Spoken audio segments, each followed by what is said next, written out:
I've got 3 kids. I got Brittany, Sean, and Ryan. That's the youngest to oldest. We've all been MMA fans for a long time. Of course, we became a lot bigger MMA fans when my daughter started going out with Chael, Sonnen, the American Gangster, and of course we started learning about it, and it's been a long time ago now, 15 years ago, something like that. I'm guessing somewhere in that neighborhood. So here recently I heard someone say that Wanderlei Silva made the Hall of Fame in UFC, and they always go through who should make it, who shouldn't. He should have made it, and he did. And then they ask about, well, what about Chael? And the question is, well, should he make it, this or that? And the answer, not because he's, my son-in-law. Well, let's just look at the body of work and look what really happened. Okay, so he outlasted almost all of them.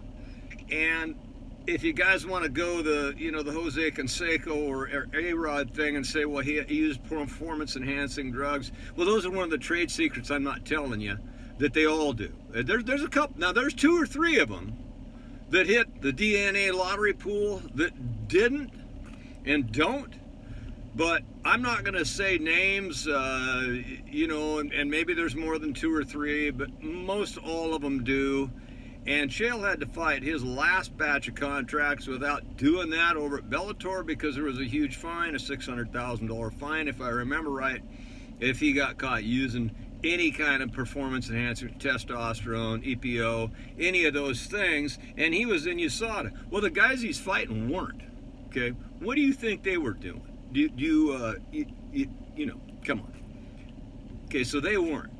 Then let's just look at the numbers. He fought 11 world champions, okay? At one time in a career, these guys were world champs, and including when Palafilo was world champ, Chael beat 8 of them. He beat 8 of 11 world champs. The guys that a lot of you revere as big names, you got Bisping, you got Wanderlei, you got, the Spider, the Silva. Those guys will be the first ones to tell you that guy was no fun to fight. And for 2 or 3 years, he was the best there was in the world. That's just all there was to it. Let's look at this one. I was back in New York with Chael when they did the BMF fights, Masvidal against Diaz. Okay, when the fights are over, I'm waiting around there with Chael. He's doing the interviews up in the Crow's Nest with ESPN, and Masvidal comes up there, who I met, who was very nice to me. These guys, I think he was working when he came up with that other story. So I meet Masvidal, I meet his dad. His dad and I are sitting there talking for quite a while. Then George gets done, and it's late. He wants to go home, but we sat and bullshitted for a while too. Where I'm going with that is, here recently there was some kind of a deal where Chael had gotten a pissing match with Ariel, and they do all the time. And then Masvidal went on the show, and I think he was working. I think it was he called Chael out. He was mad at Chael.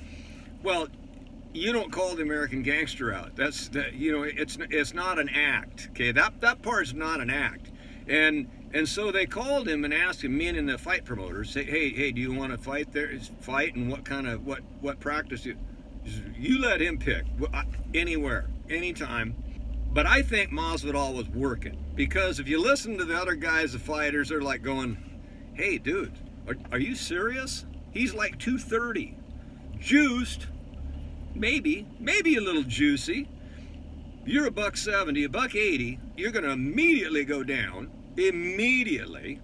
and spend the rest of the night there. And the guys were saying, hey, this guy fought killers, all killers. I think it was, the big name. He said, look, this guy fought nobody but beasts, and he mowed through them. Okay, so we're having this talk because how in the hell do you not put that guy in the UFC Hall of Fame? He will be. It's just a matter of time. They'll play around with it and make up a couple of good stories to go with it, and he'll be in it. And if not, they need to kick a bunch of them out of there. That's just the way it is. Anyhow, that's my pitch for it. If you're asking me, because I get to go to the gym all the time and watch the guys.